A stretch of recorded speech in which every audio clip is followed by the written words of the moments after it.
Question is for the reaction 2SO2 plus O2 2SO3 delta is negative दिया हुआ है, Kc equal to 1.710 to the power -16, which of the following statement is incorrect. आपको इसमें incorrect option ढूंढना है, इसमें कौन सा इनकरेक्ट ऑप्शन है। तो चलिए एक एक करके सबको चेक कर लेते हैं इसमें कौन सा इनकरेक्ट है।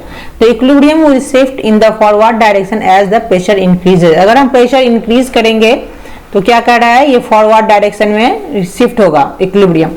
तो अकॉर्डिंग टू ली सेटेरियल प्रिंसिपल, अगर हम प्रेशर इंक्रीज करते हैं तो वॉल्यूम डिक्रीज होता है, वॉल्यूम डिक्रीज या वॉल्यूम डिक्रीज करते हैं तो रिएक्शन इक्विलिब्रियम कांस्टेंट किधर शिफ्ट होगा, इक्विलिब्रियम किधर शिफ्ट होगा, इक्विलिब्रियम उधर शिफ्ट होगा जिधर नंबर ऑफ मोल्स कम है। इधर 2 मोल है SO3, इधर 3 मोल है, 2 मोल SO2 और 1 मोल O2 3 मोल।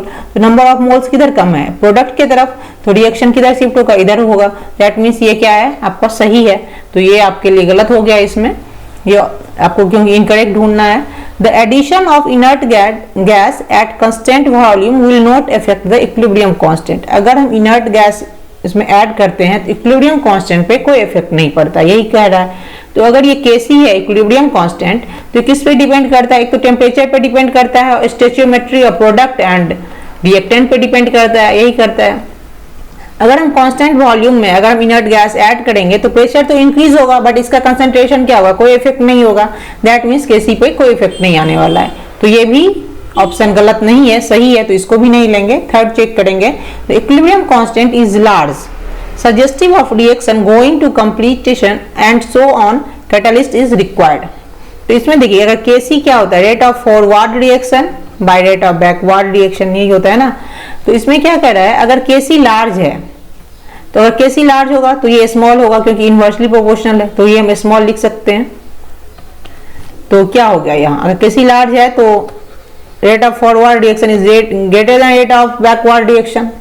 तो अगर ये रेट ऑफ फॉरवर्ड रिएक्शन अगर इसमें इससे क्या है लार्जर है, बैकवर्ड रिएक्शन का रेट कम है उससे, तो ये रिएक्शन कंप्लीट नहीं है, इक्वल नहीं है। दैट मीन्स कैटलिस्ट चाहिए रिएक्शन को कंप्लीट करने के लिए, लेकिन इसमें क्या कर रहा है, no catalyst is required. That means ये जो है वो गलत ऑप्शन है कैटलिस्ट के लिए, तो ये आपका सही हो गया।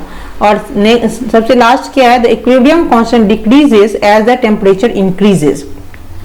देखिए ये एक्सोथर्मिक रिएक्शन है, एक्सोथर्मिक रिएक्शन में ये निगेटिव दिया हुआ है डेल्टा H, ये प्रोडक्ट है यहाँ क्यों निकलता है।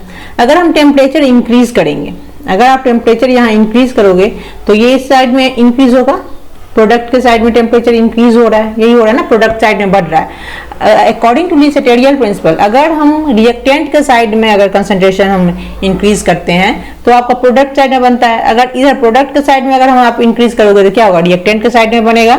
इसको आप वेंट ऑफ फैक्टर से भी हम इसको डील कर सकते हैं, जो इसका कैसे होगा आंसर, लेकिन आप इसको मतलब इजिली इसी में समझ लीजिए। इधर अगर बढ़ रहा है तो ये क्या होगा, बैकवर्ड, ये बैकवर्ड डायरेक्शन में इसका रिएक्शन होगा, शिफ्ट इधर आएगा, इक्विलिब्रियम शिफ्ट इधर होगा।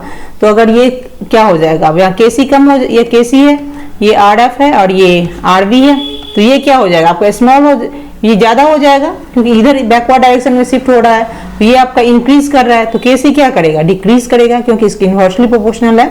तो ये भी सही ऑप्शन सही है बट इसके लिए गलत है। तो आपका जो आंसर हो गया सी हो गया।